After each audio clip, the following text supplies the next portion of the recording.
Ini adalah cerita tentang seorang wanita miskin, yang hidupnya sangat menderita setelah diceraikan suaminya. Lalu dia pergi ke hutan dan bertemu dengan harimau besar. Kemudian hal tak terduga ini terjadi. Begini kisah lengkapnya. 20 tahun yang lalu, seorang bayi mungil ditemukan tergeletak di tepi jalan oleh pasangan suami istri miskin, Pak Hasan dan Bu Siti. Bayi itu tampak lemah, hanya dibungkus kain lusuh, tanpa tanda siapa orang tuanya. Pasangan itu, yang selama bertahun-tahun mendambakan anak tetapi tak pernah dikaruniai keturunan, memutuskan untuk merawat bayi itu dengan penuh kasih sayang. Mereka memberinya nama Nadia, yang berarti harapan, karena kehadirannya membawa kebahagiaan di tengah kehidupan mereka yang sederhana. Pak Hasan bekerja sebagai buruh tani, sementara Bu Siti menjadi penjual gorengan keliling. Meski hidup serba kekurangan, mereka selalu berusaha memberikan yang terbaik untuk Nadia. Namun, kehidupan tidak pernah mudah bagi keluarga kecil itu. Saat Nadia beranjak dewasa, kedua orang tua angkatnya jatuh sakit akibat kelelahan bekerja dan kurangnya akses kesehatan. Mereka meninggal selang beberapa tahun sebelum Nadia menikah, meninggalkan wanita itu sendirian dengan kenangan kasih sayang yang begitu mendalam. Nadia pun jatuh dalam keterpurukan dan kemiskinan seorang diri. Kini Nadia sudah menikah dengan pria bernama Rian. Setelah menikah, Nadia, seorang wanita miskin yang polos dan penuh harapan, pindah ke rumah suaminya, lebih tepatnya rumah orang tua Rian atau mertuanya. Pada awalnya, kehidupan pernikahan mereka terasa indah. Rian bersikap manis, sering mengucapkan kata-kata romantis, dan membuat Nadia merasa menjadi wanita paling beruntung di dunia. Di sela-sela kesibukannya sebagai seorang istri baru, Nadia belajar menyesuaikan diri di rumah mertuanya. Meski ia merasa sedikit canggung, Nadia berusaha keras untuk menjadi menantu yang baik. Namun, kebahagiaan itu hanyalah fata morgana. Perlahan, sifat asli Rian mulai muncul. Malam-malam yang dulu mereka habiskan bersama penuh canda tawa berubah menjadi keheningan.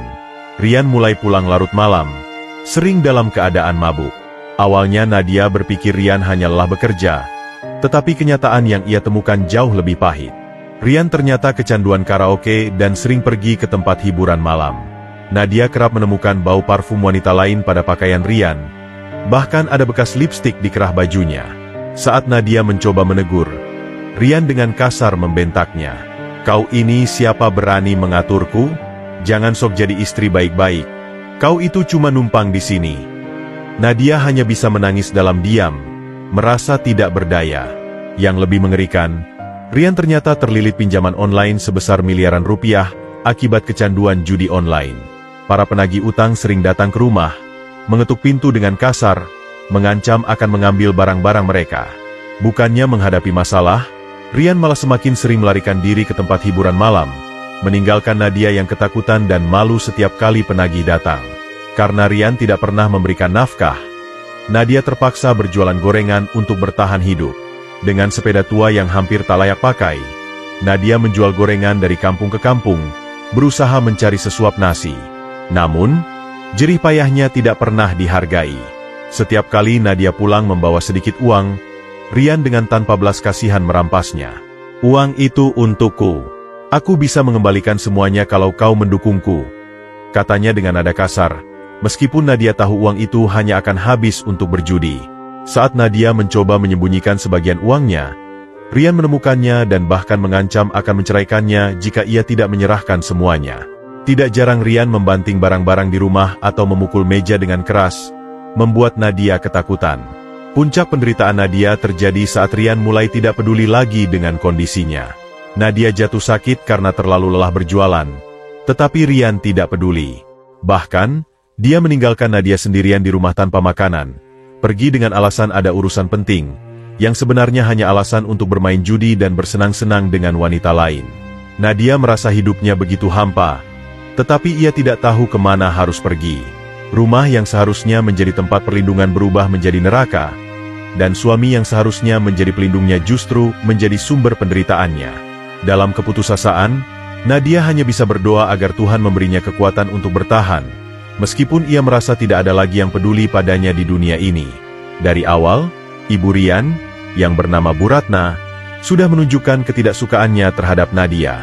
Baginya, Nadia hanyalah wanita kampung miskin yang tidak pantas masuk ke dalam keluarganya. Sejak hari pertama Nadia tinggal di rumah itu, Bu Ratna sering melontarkan sindiran pedas yang menusuk hati. "Apa yang bisa diharapkan dari wanita sepertimu? Lihat saja, kamu hanya akan jadi beban untuk anakku," katanya tanpa peduli perasaan Nadia. Setiap kali ada konflik antara Nadia dan Rian, Bu Ratna selalu menyalahkan Nadia, seolah semua kesalahan ada di pundak menantunya.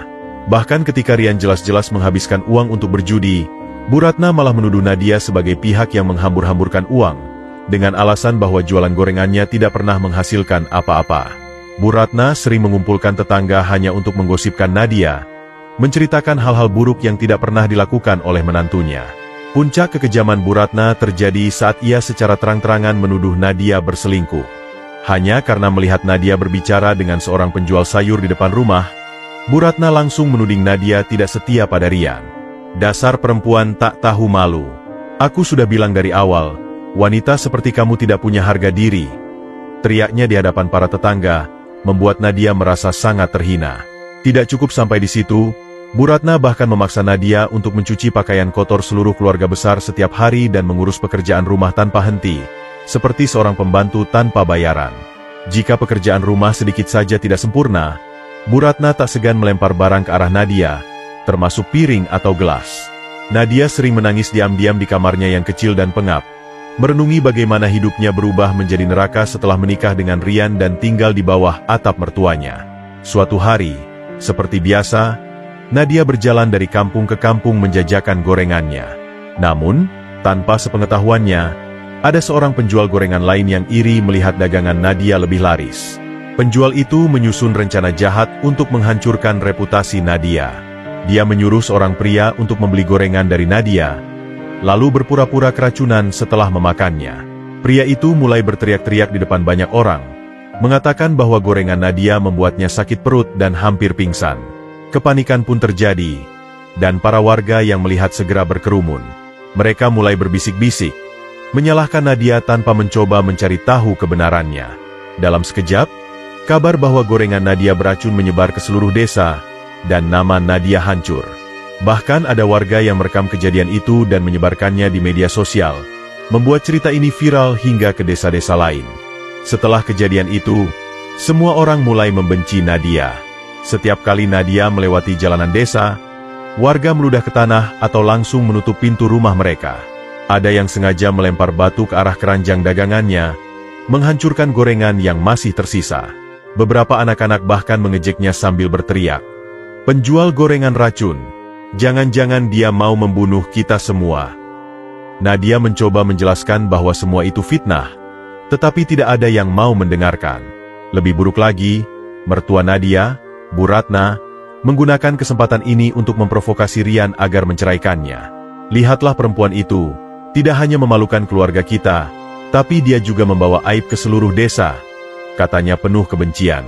Akhirnya, di tengah tekanan warga dan pengaruh ibunya, Rian menceraikan Nadia tanpa ragu.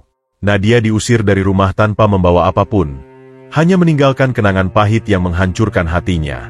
Dengan langkah lunglai dan air mata yang terus mengalir, Nadia meninggalkan desa, kehilangan segalanya, nama baik, cinta, dan harapannya untuk masa depan. Setelah diusir dari rumah Rian, Nadia terpaksa hidup di jalanan tanpa tempat untuk berlindung. Malam-malamnya dihabiskan tidur di peran toko dengan tubuh menggigil kedinginan, hanya ditemani pakaian lusuh yang tidak mampu menghalau angin malam.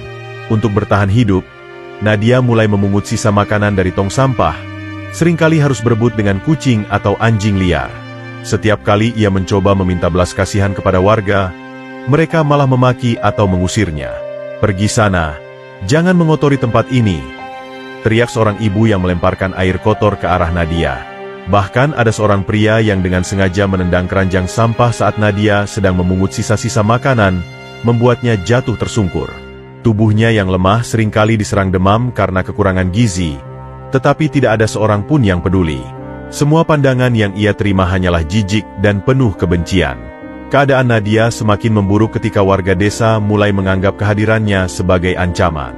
Beberapa kali Nadia mencoba mencari tempat berteduh di bawah pohon dekat pasar, tetapi warga segera mengusirnya dengan ancaman dan teriakan.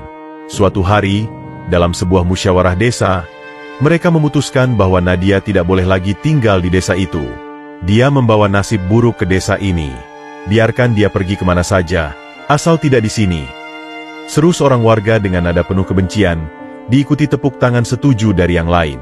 Ketika kabar itu sampai ke Nadia, ia hanya bisa menangis sambil memohon, "Tolong beri saya sedikit waktu, saya tidak punya tempat lain." Namun, permohonannya tidak digubris. Seorang warga bahkan meludahi wajah Nadia sambil berkata, "Jangan pernah kembali ke desa ini lagi." Dengan tubuh yang lemah dan hati yang hancur, Nadia berjalan sendirian menuju hutan, tidak tahu bagaimana ia akan bertahan di tempat asing yang begitu sunyi. Di setiap langkahnya, air matanya terus mengalir, membawa rasa sakit dan kehancuran yang tiada akhir. Di tengah hutan yang sunyi dan penuh ancaman, Nadia hidup sendirian dengan hati yang remuk dan tubuh yang lemah.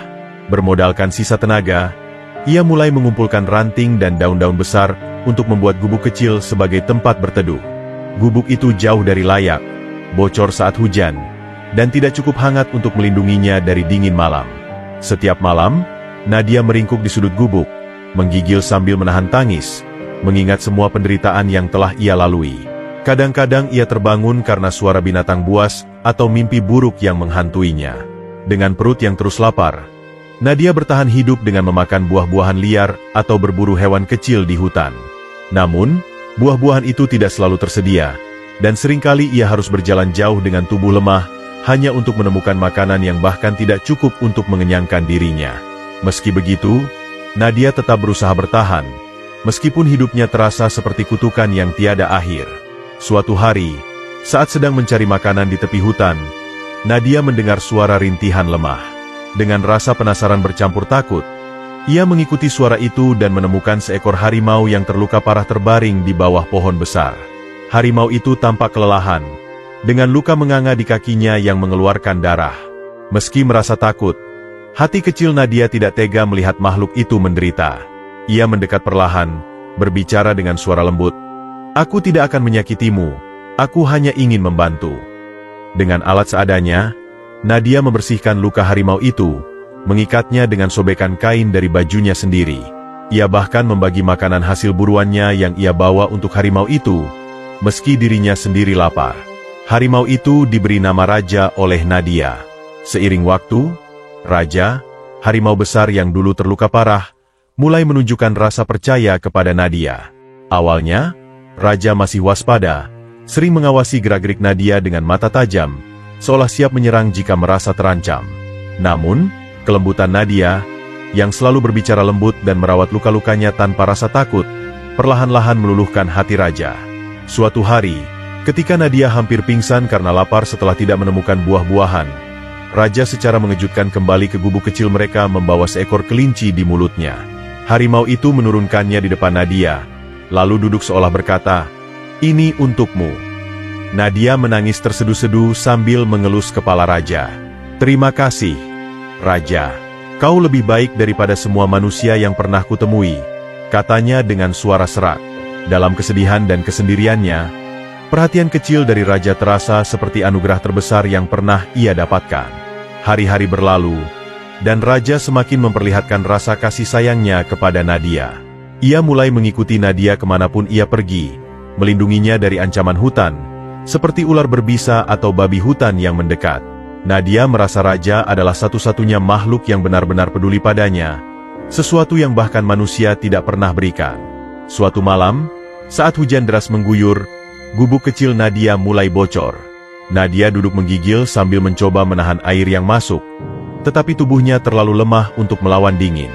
Melihat Nadia dalam kondisi seperti itu, Raja mendekat dan membaringkan tubuh besarnya di samping Nadia, memberikan kehangatan dengan bulunya yang tebal. Nadia menangis sambil memeluk Raja, merasa bahwa persahabatan ini lebih dalam daripada hubungan apapun yang pernah ia miliki. "Kau satu-satunya alasan aku masih bertahan hidup," bisiknya. Di hutan yang penuh bahaya dan kesepian, Raja bukan hanya teman. Ia adalah keluarga, pelindung, dan harapan terakhir Nadia untuk merasa bahwa ia tidak sepenuhnya sendirian di dunia ini. Suatu pagi yang dingin, Nadia keluar dari gubuknya untuk mencari kayu bakar. Udara di hutan terasa lembab, dan hanya suara burung serta gemerisik dedaunan yang menemani langkahnya. Namun, di tengah keheningan itu, telinganya menangkap suara langkah berat di kejauhan. Nadia segera berhenti. Jantungnya berdegup kencang saat mendengar suara manusia yang saling berbicara dengan nada keras. Perlahan, ia mendekati sumber suara dan melihat sekelompok pemburu lengkap dengan senapan dan perangkap. Mereka dengan lantang berbicara tentang mencari harimau untuk diambil kulit dan taringnya. Harimau besar itu pasti ada di sekitar sini. Kulitnya bisa dijual mahal, kata salah satu pemburu sambil menunjukkan peta area hutan. Nadia merasakan ketakutan yang luar biasa.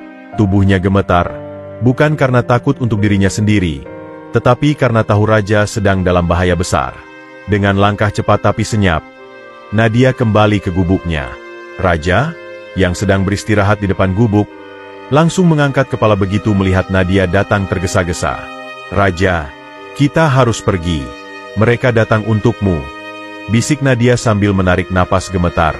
Harimau itu tampak seolah mengerti, tetapi matanya tetap penuh waspada. Nadia memutuskan membawa raja ke tempat yang lebih aman, jauh dari jangkauan para pemburu. Dengan tubuh kecilnya, ia membantu mengarahkan raja melewati jalur-jalur sempit di hutan, bahkan ketika duri dan semak-semak melukai tangannya. Setelah berhasil mengamankan raja, Nadia kembali ke gubuknya. Ketika Nadia sedang duduk di depan gubuk kecilnya sambil membersihkan luka di tangannya akibat duri-duri hutan, suara langkah berat terdengar lebih mendekat. Ia langsung merasa ada bahaya. Beberapa saat kemudian, sekelompok pemburu itu pun muncul dari balik semak-semak, dengan senapan di tangan dan tatapan penuh ancaman. "Hei, perempuan, kami tahu kau tinggal di sini. Katakan, di mana harimau itu?" teriak salah satu dari mereka dengan suara lantang. Nadia mencoba tetap tenang meski tubuhnya gemetar ketakutan. "Saya tidak tahu apa yang kalian maksud. Saya tidak pernah melihat harimau," jawabnya dengan suara bergetar. Tapi pemburu itu tidak percaya. Salah satu dari mereka mendekat dengan wajah penuh kemarahan. "Jangan bohong. Kami tahu ada jejak harimau di sekitar sini. Jangan pikir kau bisa menyembunyikannya dari kami," bentaknya sambil mengarahkan senapan ke gubuk kecil Nadia. Nadia, yang sudah terbiasa diperlakukan kasar, tetap berdiri di depan gubuknya meski air mata mulai mengalir di pipinya.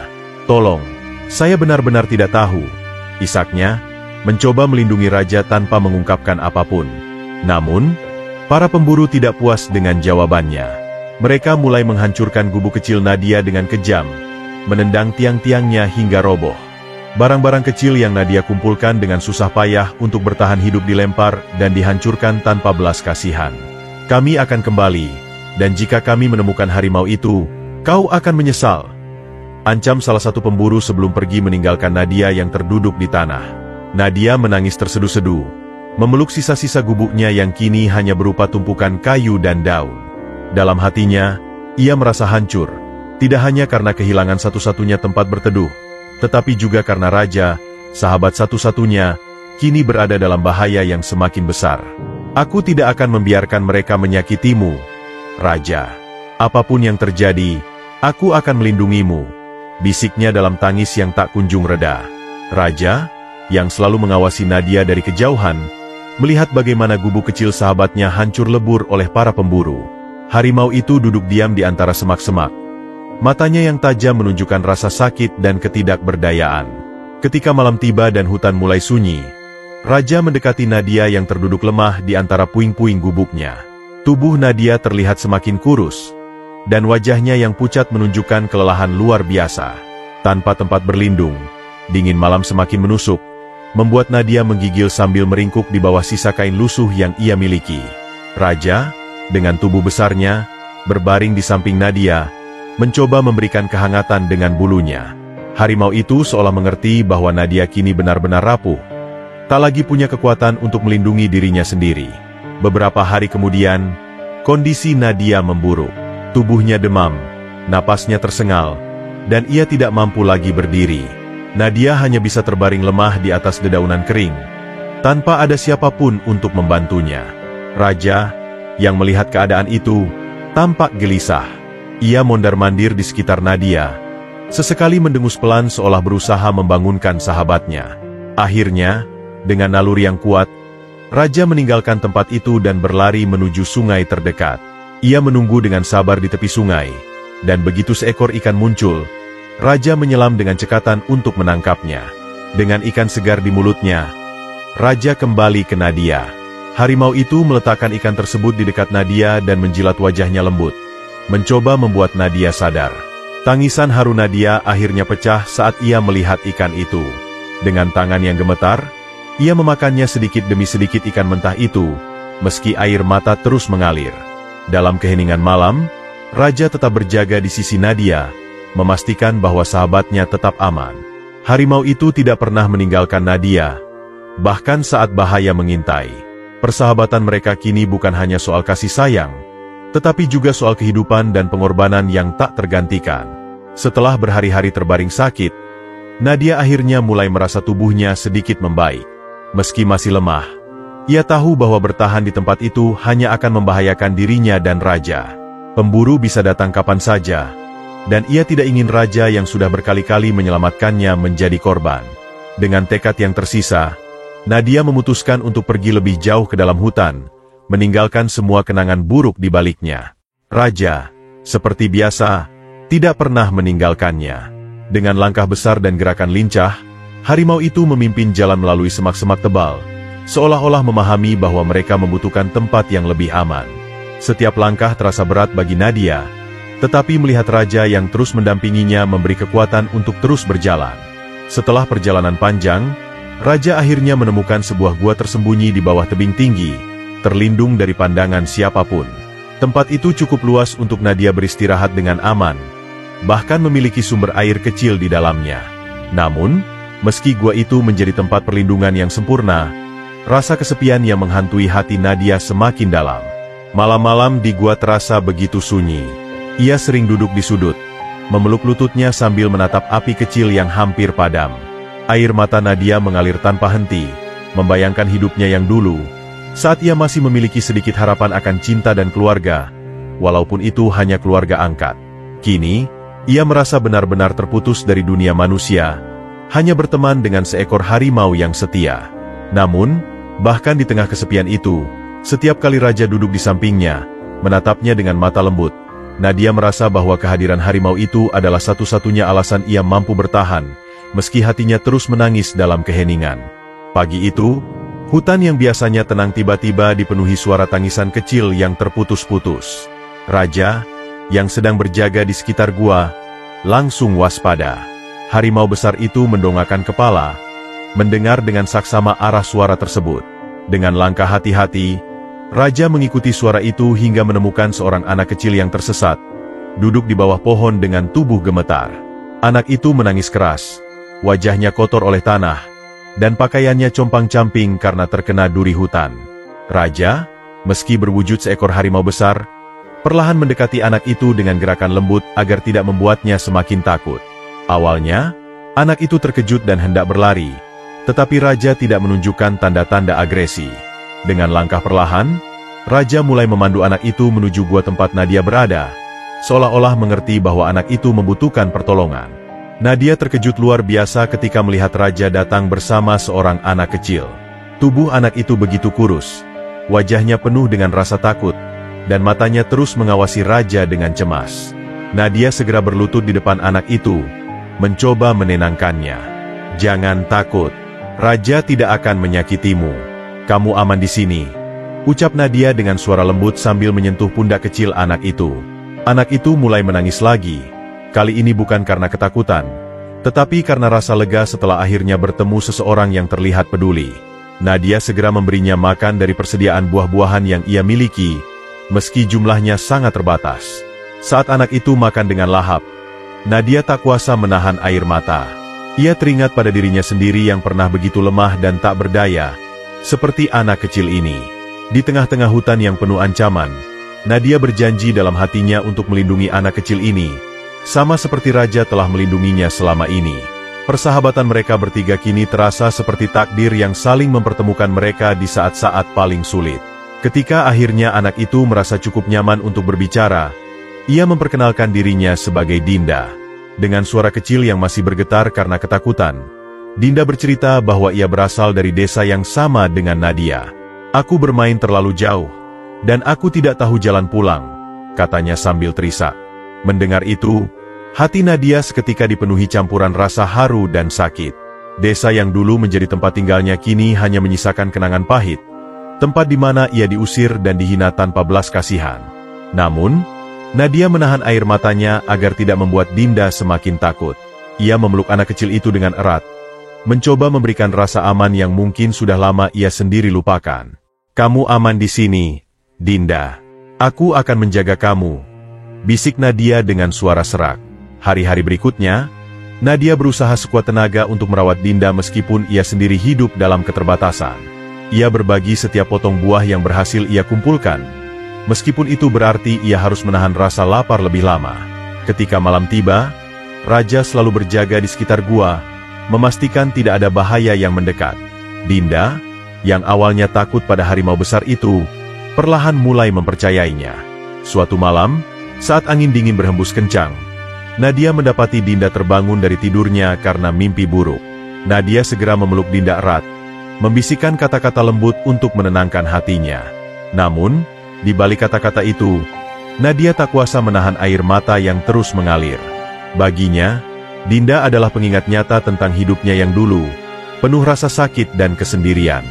Namun, di tengah kesulitan itu, Nadia merasakan sebuah tujuan baru, membuat Dinda merasa dicintai dan aman, sesuatu yang Nadia sendiri tak pernah rasakan dari orang-orang di desanya. Persahabatan antara mereka bertiga, Nadia, Dinda, dan Raja, menjadi satu-satunya sinar kecil di tengah gelapnya kehidupan mereka di hutan. Setelah beberapa hari menjaga Dinda di hutan, Nadia menyadari bahwa anak kecil itu tidak bisa terus tinggal bersamanya. Meski hatinya berat, ia tahu bahwa Dinda membutuhkan keluarganya. Dengan tekad yang penuh dilema, Nadia memutuskan untuk mengantar Dinda kembali ke desanya. Ia tahu risikonya. Warga desa pasti akan menyambutnya dengan hinaan dan kemarahan, seperti yang selalu mereka lakukan. Namun, Nadia tidak peduli. "Aku akan mengantar kamu pulang, Dinda. Apapun yang terjadi, jangan takut. Aku ada di sini," ujar Nadia dengan suara lembut, berusaha menyembunyikan ketakutannya sendiri. Dengan Dinda yang berpegangan erat di tangannya, Nadia mulai berjalan menuju desa, diikuti Raja yang selalu setia menjaga mereka dari belakang. Saat mereka tiba di tepi desa, keberadaan Nadia bersama harimau besar segera menarik perhatian warga. Teriakan panik dan ketakutan langsung terdengar dari berbagai arah. "Itu Nadia. Dia kembali dengan harimau buas," teriak seorang pria sambil berlari ketakutan. Dalam hitungan menit, kerumunan warga berkumpul dengan wajah penuh kebencian. Beberapa membawa tongkat dan batu, bersiap untuk mengusirnya. "Pergi dari sini, Nadia. Kau hanya membawa malapetaka," teriak seorang wanita dengan nada penuh kemarahan. Dinda, yang bersembunyi di belakang Nadia, mulai menangis ketakutan. "Jangan sakiti Kak Nadia. Dia menyelamatkanku," seru Dinda. Namun suaranya tenggelam di tengah kekacauan. Nadia hanya bisa berdiri di sana, tubuhnya gemetar, menghadapi tatapan penuh kebencian dari orang-orang yang dulu pernah ia sebut tetangga. Meski air mata mengalir deras di wajahnya, Nadia tetap berdiri tegak, berusaha melindungi Dinda dan Raja, meskipun hatinya terasa hancur menghadapi kebencian tanpa akhir yang terus diarahkan kepadanya. Di tengah kerumunan warga yang marah, seorang pria tua memperhatikan Dinda dengan cermat. Pria itu tiba-tiba berteriak, "Bukankah itu Dinda, anak Pak Lurah?" Suasana menjadi hening sejenak, dan semua orang menatap anak kecil yang berdiri ketakutan di belakang Nadia. Mendengar namanya disebut, Dinda berlari keluar dari persembunyiannya sambil menangis. "Ayah, tolong jangan sakiti Kak Nadia," tangis Dinda dengan suara serak. Kepala desa, yang sedang berada di lokasi kejadian, segera maju ke depan kerumunan. Matanya membulat saat melihat putrinya yang sudah hilang selama berhari-hari. Namun, alih-alih langsung mendekat, ia memandang Nadia dengan penuh kecurigaan. "Apa yang kau lakukan dengan anakku? Kenapa kau kembali dengan binatang buas itu?" tanyanya dengan nada tajam, membuat hati Nadia semakin terluka. Nadia, meskipun tubuhnya gemetar, berusaha menjelaskan dengan air mata yang tak terbendung. "Saya menemukan Dinda tersesat di hutan. Saya hanya ingin mengembalikannya kepada keluarganya. Raja, dia tidak berbahaya. Dia melindungi kami sepanjang waktu," ucap Nadia dengan suara bergetar, berharap setidaknya ada satu orang yang percaya padanya.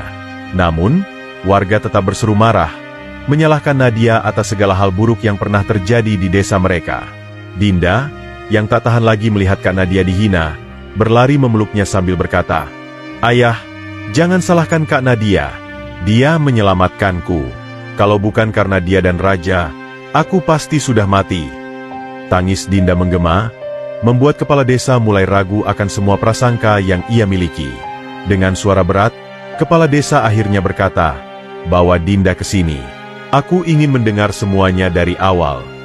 Dalam suasana tegang itu, Nadia tahu bahwa hidupnya mungkin tidak akan berubah, tetapi setidaknya ia telah melakukan yang terbaik untuk menyelamatkan Dinda.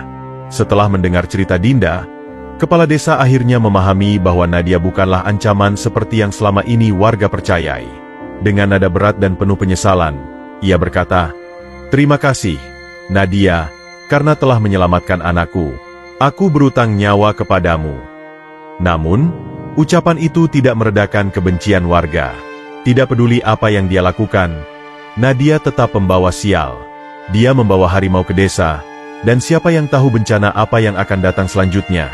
Seru seorang pria dengan nada marah, diikuti sorak setuju dari kerumunan. Nadia hanya bisa diam, menundukkan kepala sambil menahan air mata yang terus mengalir. Ia tahu bahwa apapun yang ia katakan tidak akan mengubah hati mereka.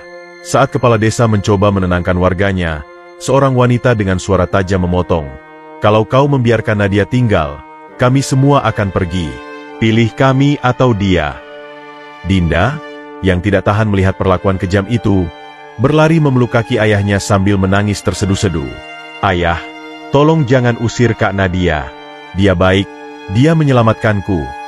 Isaknya, suaranya pecah karena rasa sedih yang mendalam. Namun, warga tetap bergeming, dan desakan untuk mengusir Nadia semakin kuat. Dengan berat hati, kepala desa akhirnya berkata kepada Nadia, "Aku tidak bisa menentang mereka, tapi aku berjanji, aku akan membantumu. Kau tidak pantas diperlakukan seperti ini." Nadia hanya mengangguk, merasa hancur karena harus pergi lagi dari tempat yang bahkan pernah ia sebut rumah. Saat Nadia perlahan berjalan meninggalkan desa, Dinda mengejarnya, menggenggam tangannya erat-erat, seolah tidak ingin membiarkan Kak Nadia pergi. Namun, kepala desa menahan putrinya, memeluk Dinda yang menangis tanpa henti. Dari jauh, Nadia menoleh, melihat Dinda yang terus memanggil namanya, tapi ia tahu bahwa ia harus pergi, kembali ke hutan, ke tempat yang tidak pernah menolaknya. Kepala desa, yang merasa berutang budi kepada Nadia, diam-diam menyiapkan perbekalan untuknya. Dengan tangan sendiri, ia memasukkan makanan, pakaian, dan beberapa kebutuhan lain ke dalam sebuah tas besar. Saat malam tiba, ketika warga desa sudah kembali ke rumah masing-masing, kepala desa mendatangi Nadia yang duduk di pinggiran desa bersama Raja. "Nadia, aku tahu kau tidak ingin kembali ke desa, tapi setidaknya bawalah ini. Kau telah melakukan hal besar untuk keluargaku. Jangan biarkan dirimu kelaparan di hutan," ujarnya dengan nada penuh rasa bersalah. Mata Nadia memerah menahan tangis. Dengan tangan yang gemetar, ia memegang tas itu, tetapi tidak membawanya. "Terima kasih, Pak. Tapi saya tidak bisa. Saya tidak pantas menerima ini," jawabnya dengan suara serak, penuh kepedihan. "Tempat saya bukan di sini, bukan di dunia manusia. Saya hanya akan membawa masalah." Kepala desa mencoba meyakinkan Nadia, tetapi hatinya sudah tertutup oleh luka-luka masa lalu yang terus menghantuinya. Dengan air mata yang mulai mengalir, Nadia membelai kepala Raja, seolah meminta kekuatan dari sahabatnya itu. "Saya lebih baik kembali ke hutan. Di sana, saya tidak perlu takut dihina, tidak perlu khawatir orang-orang membenci saya," lanjut Nadia. Suaranya terdengar lirih tetapi penuh keyakinan. Kepala desa hanya bisa menghela napas panjang, merasa tidak mampu membujuknya. Dengan langkah pelan, Nadia mulai berjalan kembali ke dalam hutan, diikuti Raja yang setia di belakangnya. Namun, kali ini, ada sedikit cahaya dalam hatinya. Meskipun dunia manusia telah membuangnya, tindakan kepala desa memberinya secercah harapan bahwa masih ada kebaikan yang tersisa. Nadia menyeka air matanya sambil berbisik kepada Raja, "Mungkin kita memang tidak punya tempat di sini, tapi setidaknya ada seseorang yang peduli." Dalam keheningan malam, mereka kembali ke kedalaman hutan, membawa harapan kecil untuk terus bertahan dalam dunia yang sering kali kejam. Hari-hari di hutan semakin berat. terutama sejak musim kemarau melanda. Buah-buahan yang biasa Nadia dan Raja andalkan mulai menghilang, dan sungai kecil yang mereka gunakan untuk minum hampir mengering. Suatu pagi, saat Nadia terbangun dari tidurnya yang tidak nyaman, ia melihat Raja duduk diam di dekat pintu gua. Tubuhnya terlihat lebih kurus dari biasanya, bulu-bulunya tidak lagi berkilau, dan gerakannya melambat. Hati Nadia mencelos. Ia segera menyadari bahwa Raja, yang biasanya selalu tangguh, mulai kehabisan tenaga. Raja berusaha keras membawakan hasil buruan kecil untuknya setiap hari, tetapi kini ia terlihat terlalu lemah bahkan untuk berjalan jauh. Dengan air mata yang menggenang, Nadia menghampiri Raja, membelai kepalanya dengan lembut. "Raja, kenapa kamu tidak bilang kalau kamu juga butuh makan?" bisiknya dengan suara bergetar. Nadia teringat semua pengorbanan Raja selama ini, bagaimana harimau itu selalu melindunginya, memberikan makanan meski dirinya sendiri kelaparan, dan tidak pernah meninggalkannya sendirian di tengah kesulitan. Tangisnya pecah, dan ia memeluk tubuh Raja yang besar namun kini terasa ringkih. "Maafkan aku, Raja. Aku terlalu egois. Aku tidak pernah berpikir bahwa kamu juga menderita," isaknya sambil mengusap bulu Raja yang kusam. Raja, meskipun lemah, mengangkat kepalanya dan menatap Nadia dengan mata lembut, seolah-olah ingin meyakinkannya bahwa semuanya baik-baik saja. Namun, tatapan itu justru membuat Nadia semakin sedih. Dalam pelukan Raja, Nadia berjanji, "Aku tidak akan membiarkanmu seperti ini lagi. Aku akan merawatmu sampai kapanpun, meskipun aku harus memberikan seluruh hidupku untukmu." Kata-kata itu tidak hanya janji untuk Raja, tetapi juga ungkapan cinta terdalam yang ia miliki untuk satu-satunya sahabat sejatinya. Setelah lama kemarau panjang, akhirnya musim hujan tiba. Derasnya air yang turun dari langit membawa malapetaka baru bagi Nadia dan Raja. Gua kecil tempat mereka berteduh mulai tergenang. Air terus merambat naik, merendam setiap sudut yang biasa mereka gunakan untuk berlindung. Nadia mencoba sekuat tenaga mengamankan barang-barang sederhana yang ia miliki, tetapi semuanya sia-sia. "Raja, kita harus pergi sekarang," ujar Nadia dengan suara gemetar, mencoba mengatasi rasa takut yang mencekam. Hujan tidak menunjukkan tanda-tanda akan reda, sementara air terus naik, mengancam menelan mereka. Dengan tubuh basah kuyup, Nadia dan Raja meninggalkan gua, melangkah ke dalam hutan yang berubah menjadi lautan lumpur. Angin kencang dan suara guntur membuat perjalanan semakin sulit, tetapi Nadia terus berjalan dengan menggenggam harapan bahwa mereka akan menemukan tempat yang lebih aman. Namun, di tengah perjalanan, medan licin yang menanjak membuat Nadia kehilangan keseimbangan. Ia tergelincir dan meluncur ke arah jurang yang curam. Jeritan Nadia memecah suara hujan. Tubuhnya meluncur tanpa kendali. Di saat genting itu, Raja melompat dengan cepat, mencengkram tubuh Nadia menggunakan gigi dan cakarnya. Dengan tenaga yang tersisa, harimau besar itu menarik Nadia menjauh dari jurang yang hampir menelan hidupnya. Namun, perjuangan itu tidak tanpa pengorbanan. Raja salah melangkah di atas batu licin, membuat tubuh besarnya terjatuh ke sisi yang keras. Luka besar menganga di kaki belakangnya. Darah mengalir deras bercampur dengan air hujan. Nadia terperangah. Air matanya bercampur dengan hujan yang membasahi wajahnya. "Raja, kau terluka," teriaknya dengan penuh kepanikan. Ia memeluk Raja yang kini terengah-engah. Tubuhnya bergetar menahan rasa sakit. Dengan tangan gemetar, Nadia mencoba menekan luka Raja untuk menghentikan pendarahan, tetapi ia tahu keadaannya semakin memburuk. "Maafkan aku, Raja. Semua ini salahku. Aku tidak akan meninggalkanmu. Aku akan melakukan apapun untuk menyelamatkanmu," isaknya. Di tengah cuaca yang ganas, Nadia dan Raja terjebak dalam pertempuran melawan alam, berjuang untuk bertahan hidup bersama di tengah kesulitan yang semakin berat. Nadia berjuang dengan segenap tenaga untuk merawat Raja yang terluka parah.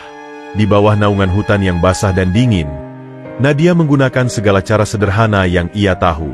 Ia membalut luka Raja dengan sobekan kain dari pakaiannya, membersihkannya dengan air hujan yang ia tampung di telapak tangannya. Dengan tubuh yang lemah dan gemetar karena kelelahan, Nadia mengumpulkan dedaunan untuk membuat alas bagi Raja agar tidak langsung bersentuhan dengan tanah yang dingin. Namun, setiap kali ia menatap Raja, ia melihat harimau besar itu semakin kehilangan kekuatannya. Nafasnya yang biasanya kuat kini terdengar berat dan terputus-putus. "Raja, bertahanlah. Aku mohon. Aku tidak bisa kehilanganmu," ucap Nadia sambil menggenggam cakar raja. Air matanya jatuh tanpa henti. Ia merasa begitu tidak berdaya. Seolah-olah semua usahanya tidak pernah cukup untuk menyelamatkan satu-satunya sahabat yang selalu ada untuknya. Malam itu, langit tampak lebih gelap dari biasanya, seolah turut merasakan duka yang mendalam.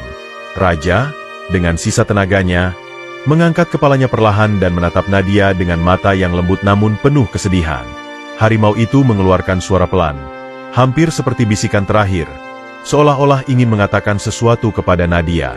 Tidak, Raja, jangan pergi.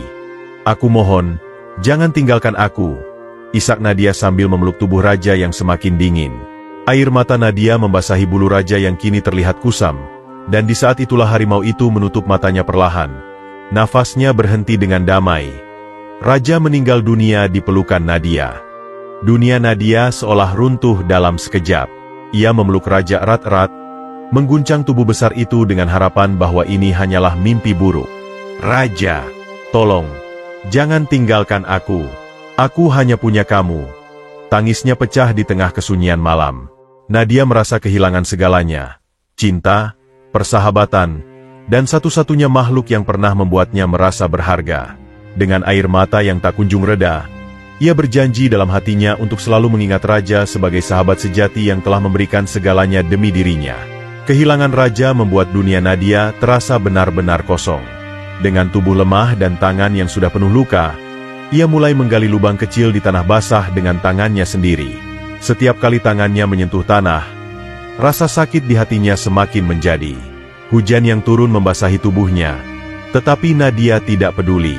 Ia terus menggali, sambil berbicara kepada Raja seolah harimau itu masih mendengarkan. Raja, kau sahabat terbaikku.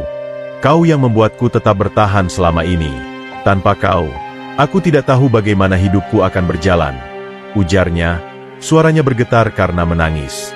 Setiap kali tangannya mengangkat segenggam tanah, air matanya jatuh, bercampur dengan lumpur. Ia bekerja tanpa henti, meskipun tangannya berdarah dan tubuhnya terasa nyaris roboh. Setelah lubang itu selesai, Nadia dengan hati-hati membaringkan tubuh Raja ke dalamnya. Tubuh besar harimau itu terlihat damai, seolah-olah tertidur untuk selamanya. Nadia jatuh berlutut di samping kuburan itu, menatap ke arah tanah yang kini menutupi sahabatnya. Tangisnya pecah, terdengar pilu memenuhi keheningan hutan. Kau satu-satunya yang tidak pernah menyakitiku, tidak pernah menghakimiku. Aku harap kau tahu betapa aku mencintaimu, Raja. Isaknya sambil memeluk tanah itu erat-erat. Nadia terus menangis tanpa henti, merasa kehilangan yang paling dalam yang pernah ia rasakan. Namun, di tengah kepedihan itu, Nadia mengangkat tangannya, memanjatkan doa dengan suara yang lirih tapi penuh harap. Tuhan, jika surga itu ada, izinkan aku bertemu Raja di sana. Biarkan dia bahagia dan bebas dari semua penderitaan.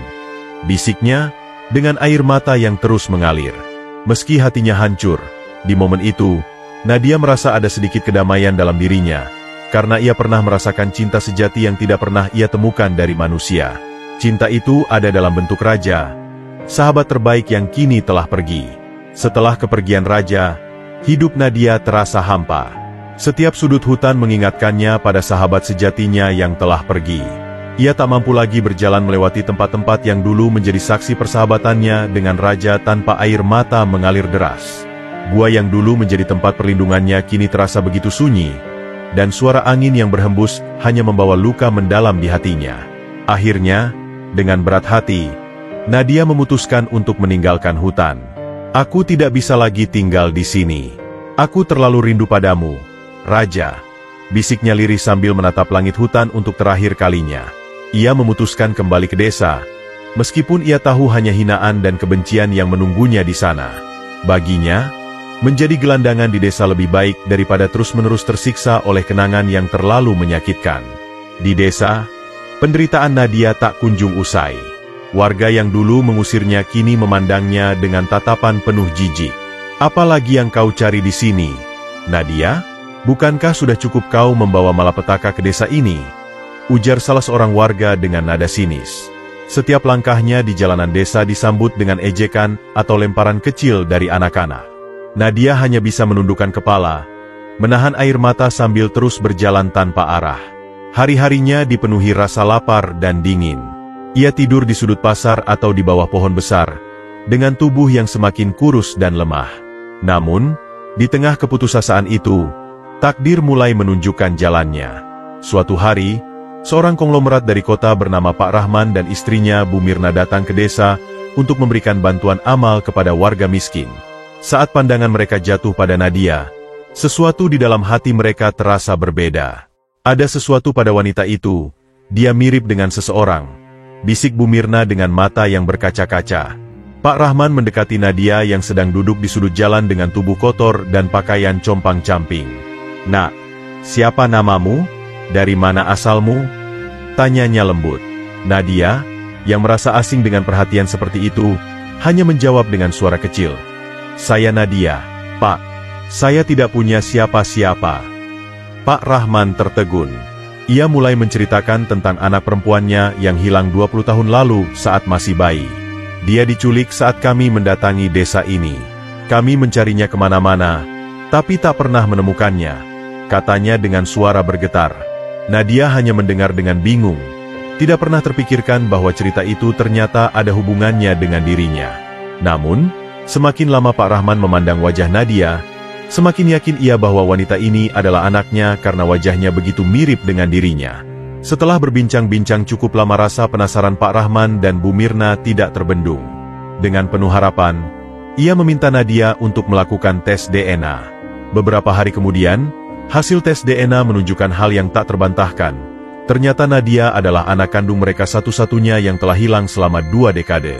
Ketika kabar itu sampai ke Nadia, ia tak kuasa menahan tangis. "Apa benar ini, Pak? Saya punya orang tua?" tanya Nadia dengan suara yang hampir tidak keluar. Bu Mirna langsung memeluknya erat. Tangisnya pecah tanpa bisa dihentikan. "Kau anak kami, Nadia. Tuhan akhirnya mengembalikanmu kepada kami," ujarnya sambil menciumi wajah Nadia yang basah oleh air mata. Nadia, yang selama ini merasa tak berharga dan tak diinginkan, kini merasakan kehangatan cinta yang tulus untuk pertama kalinya. Namun, di tengah kebahagiaannya, ia tetap membawa kenangan raja di hatinya. Dalam doanya, ia berbisik, "Raja, jika kau mendengar ini, terima kasih karena membantuku bertahan sampai hari ini. Tanpa kau, aku tidak akan pernah merasakan keajaiban ini." Kini hidup Nadia berubah total dan tinggal dengan orang tua kandungnya yang kaya raya. Tetapi luka dan cinta dari masa lalunya tetap menjadi bagian tak terpisahkan dari siapa dirinya sekarang.